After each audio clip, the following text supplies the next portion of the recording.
But yeah, so we got a call. You guys want to tour with Linkin Park in Japan?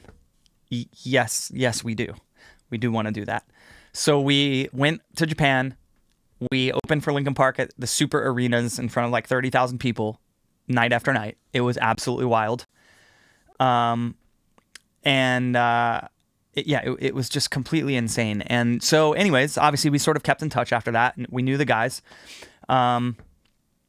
Ran into them like in LA at this or that. I have a good friend from high school named William McMillan, who is an insane artist and set director. He's like an art designer, art director for music videos and commercials and TV and stuff. So he did the art direction on one of their music videos. So I got to swing by. That was a good hang with them I got to have. And then, you know, through the years, whatever. So I ran into them a few times here and there, but we were never like texting and like being like friends and hanging out or anything like that. It was always just passing through music stuff.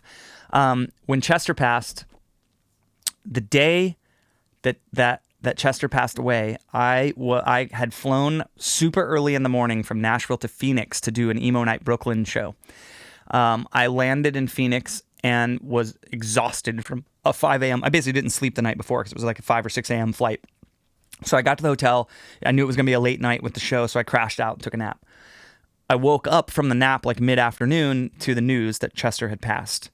Again, not being like close friends is one thing, but having the connection I had with the band, looking up to them, getting to do those shows with them, what an honor that was. I was deeply affected by the news. I remember it, feeling like a friend had passed. I mean, it was rough. And so that night I had to play this show that was like a party, right? Emo Night Brooklyn. It's super fun. It's everybody's hanging in fun and raging.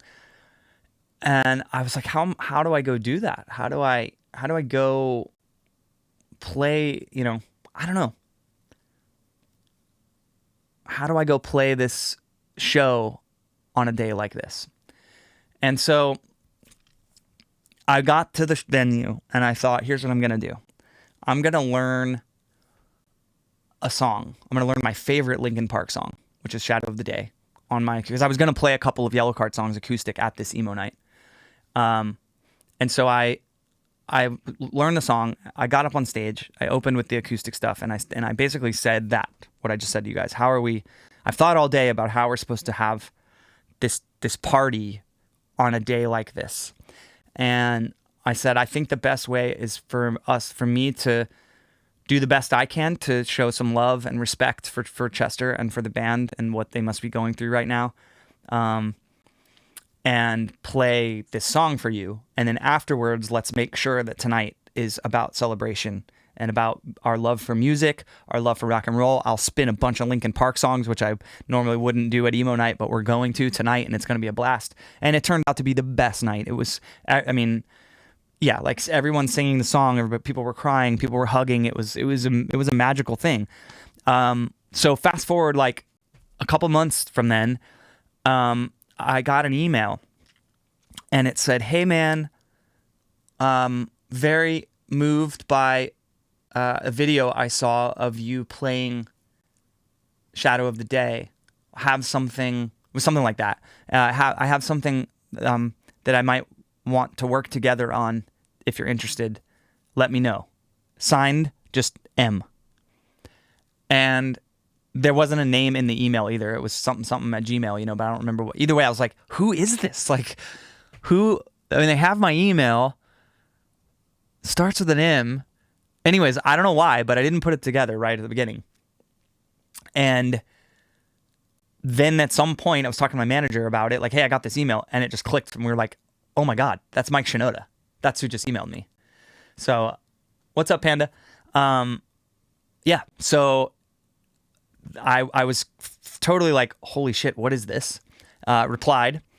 Mike and I got on the phone, and he said, hey, man, we all saw your video.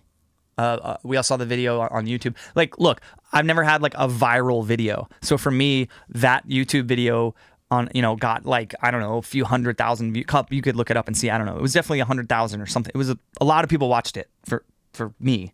And he was like, we saw this video going around, and everybody in the band was just totally touched by it and moved by it, and we're doing this benefit show at the Hollywood Bowl to celebrate Chester's life, and we're gonna have a lot of artists there. We want to know if you want to be a part of it, and if you want to do Shadow of the Day at the show with us. And I was in tears. I couldn't believe it that I was being asked to do this thing. And so it happened. I flew out there and met up with the guys, and I've never played. I'd never even seen a show at the Hollywood Bowl. I lived in Los Angeles off and on for many, many years. I never even saw a show there. So the first time I'm going to the Hollywood Bowl, I'm walking from backstage onto the stage for rehearsal. That was my first Hollywood Bowl experience. For those of you that don't know, the Hollywood Bowl is a legendary venue on Highland in Hollywood, obviously in Los Angeles. And yeah, so I was very overwhelmed to walk out, play, and just asked to be the lead singer of Linkin Park for 4 or 5 minutes. We got to do the rehearsal one time, and it was like, that's it. All right, we'll see you tomorrow night. And I don't know, it was the most nervous I've ever been probably for a performance, but also the most confident because of what it was for. It was a very weird dual feeling of being terrified and excited and confident at the same time. It was crazy, but yeah, man, I stepped out on stage and I got to do that song with those guys, and it's one of the most important musical moments of my entire career. I mean, maybe the most important moments of my whole life, really, was getting to do that with them. So, yeah, forever grateful for that opportunity, and can't believe it happened.